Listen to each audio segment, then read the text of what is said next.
Getting laid off sucks monumentally, and I know too many people today feel me there.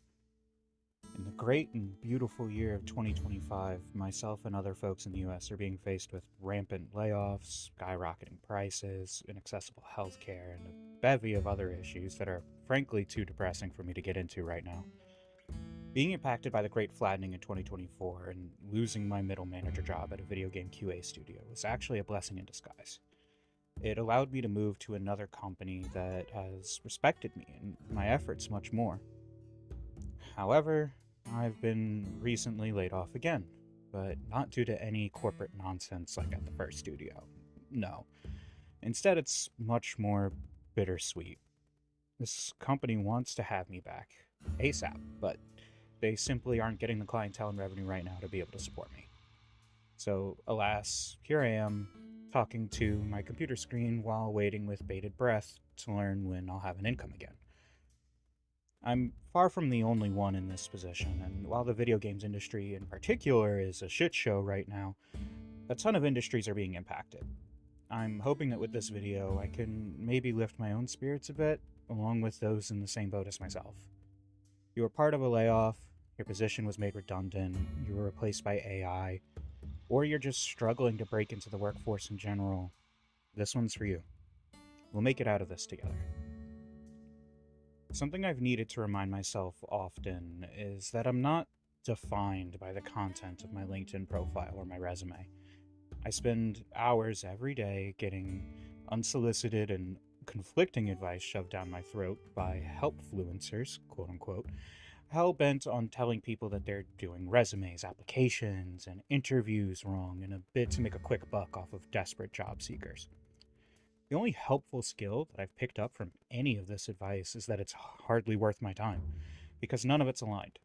It's both spend a ton of time personalizing your resume for each job and apply to as many jobs as possible as quickly as possible. It's both take time to recover when job hunting so you're on your A game, and never stop applying because you'll never get hired without 1,000 applications. It's both your resume needs to be modern and clean, and your resume needs to be basic, black and white, and verbose. And you do all of this to be ignored because of a pre-screening question, and your resume is never even opened, despite every recruiter on the site claiming that they read each resume with love and care while enjoying a fireside hot chocolate. It's all nonsense. I don't claim to have the answers here, as I'm obviously still unemployed and figuring it all out, but if I had to give one anyway, I'd say just be genuine to yourself and do what you can. Understand that you are so much more than what you can fit on a 2-page resume or questionnaire, and give yourself grace to continue being yourself. When you do eventually land that job, it won't be because of luck. It'll be because you put in the effort and the time, and you were recognized for your skill and experience. And I'll be right there, hoping with you that relief comes at the right time when we need it. I've also found it particularly difficult to be creative during this period of time. The gremlin in the back of my skull that judges the value of my effort tells me that creative work, this video included, is all a massive waste of time and will bite me in the ass later when I'm still in debt and unemployed. But I know that gremlin well, and while it has my best interests in mind, it is not really concerned with how I feel in this present moment. It's not concerned with the process or the fact that creating keeps me mentally sharp and happy. It's only concerned with the results and the payoff. It will only sign off on activities that guarantee a tangible benefit to my situation. Anything else requires a game of mental debate to justify the time.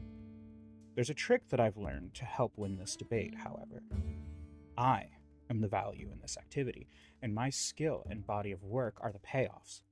By creating, I reassert to myself that I'm more than what I earn from my efforts. I am what I create. I am both the struggle and the joy in the process, and I am everything I learn in the process. I grow as a person through my effort and leave behind my creations as bookmarks, tracking my progress. When my creations bring me joy, that joy is worth the time, and when they bring joy to others as well, I can remind myself that I'm bringing value to the world around me. I wasn't put on this world to work, at least not explicitly. I believe I'm here to be happy and have fun, both alone and alongside others. When I create, I tap into that purpose of mine that I can't always fulfill through work alone, and when I do return to work, I hope to be able to approach it with reinvigorated passion. Video game quality assurance, after all, should be all about ensuring players have a good time. An obvious thing to talk about here that I haven't really touched on yet is loneliness and support. I worked from home since 2020 and needed to sell my car last year for financial reasons, so it can be very easy to feel isolated and that the world is moving on without me sometimes.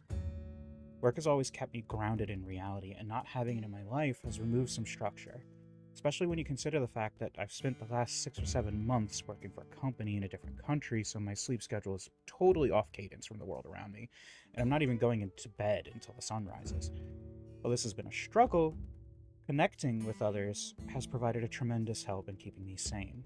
I consider myself to be extremely lucky. I have friends, roommates, and a committed partner I can rely on in this tough time. If it weren't for them, I'd be alone in facing these challenges, both financially and emotionally. They're the reason I can afford to take some time to create, and that I still have people I can talk to and laugh with every day.